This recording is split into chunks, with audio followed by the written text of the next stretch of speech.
Bonjour à tous et bienvenue à vous à ce point de l'actualité.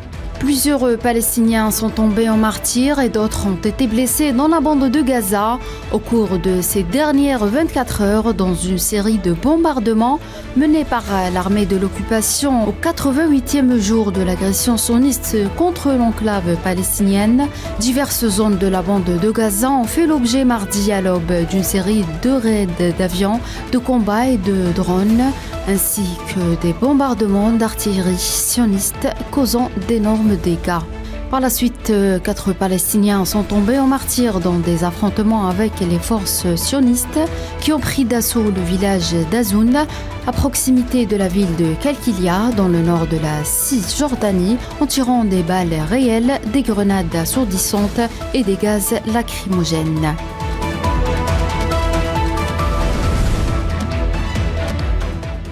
Les autorités sanitaires à Gaza ont déclaré hier que 50 000 femmes enceintes et plus de 900 enfants n'ont pas accès aux soins médicaux nécessaires dans les refuges et les centres d'hébergement des déplacés. Le porte-parole des autorités sanitaires, Ashraf Al-Qudra, a expliqué que les conditions sanitaires et humanitaires de plus de 1,9 million de personnes déplacées sont catastrophiques. Il a souligné que les réfugiés dans la bande de Gaza risquent la faim et la propagation d'épidémies et de maladies infectieuses à cause du manque d'abris appropriés, d'eau, de nourriture, de médicaments dans les centres d'accueil des déplacés.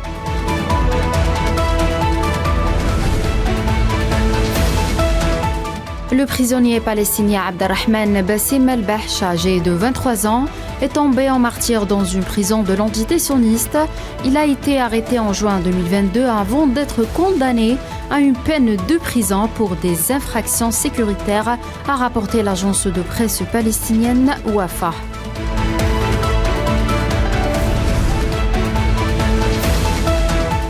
Et toujours en Palestine, la ministre palestinienne de la Santé, May El-Kaila, a annoncé lundi que les vaccins pour les enfants avaient commencé à entrer à Gaza via le poste frontière de Rafah pour la première fois depuis le début de l'agression sioniste.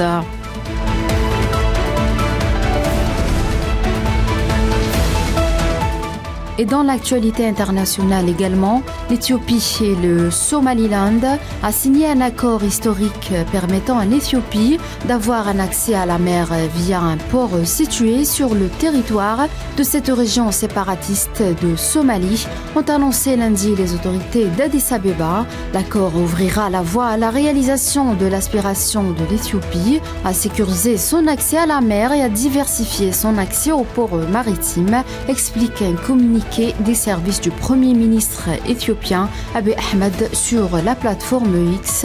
Ils renforcent également leur partenariat sécuritaire, économique et politique.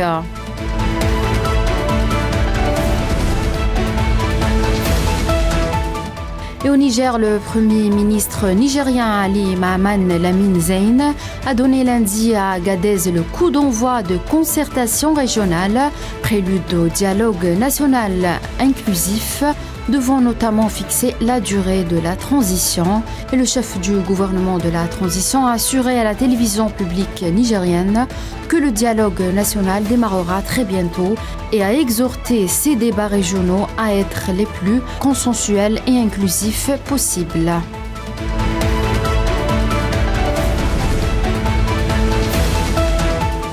L'armée russe a mené mardi matin une série d'attaques aériennes en Ukraine, lançant des missiles contre la ville de Kiev où de puissantes explosions ont retenti et frappant la ville de Kharkiv. Un mort et 20 blessés ont été recensés et des alertes aériennes ont été déclenchées par la suite dans tout le pays en raison de la menace posée par les bombardements russes.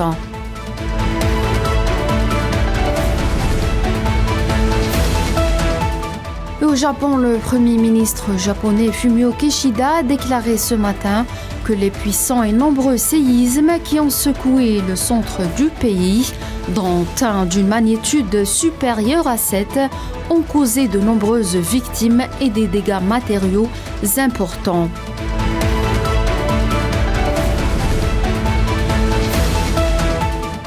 toujours au Japon, le bilan humain du puissant séisme a grimpé à 30 morts et aussi 14 blessés graves et beaucoup de blessés légers. C'est ce qu'ont annoncé mardi les autorités du département d'Ishikawa, épicentre du tremblement de terre qui a été suivi par de nombreuses autres secousses.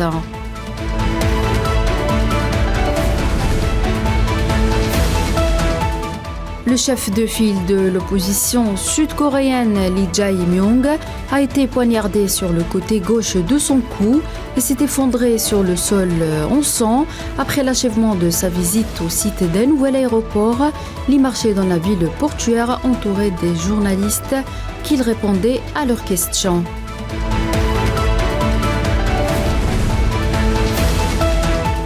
Et en Australie, de fortes pluies se sont abattues lundi sur certaines parties de l'est du pays, provoquant des crues soudaines, inondant les routes et apportant encore plus de souffrance à certains habitants ébranlés par les violents orages qui ont frappé la région la dernière semaine de décembre, ont rapporté mardi des médias locaux. C'est la fin de ce point de l'actualité. Merci de l'avoir suivi.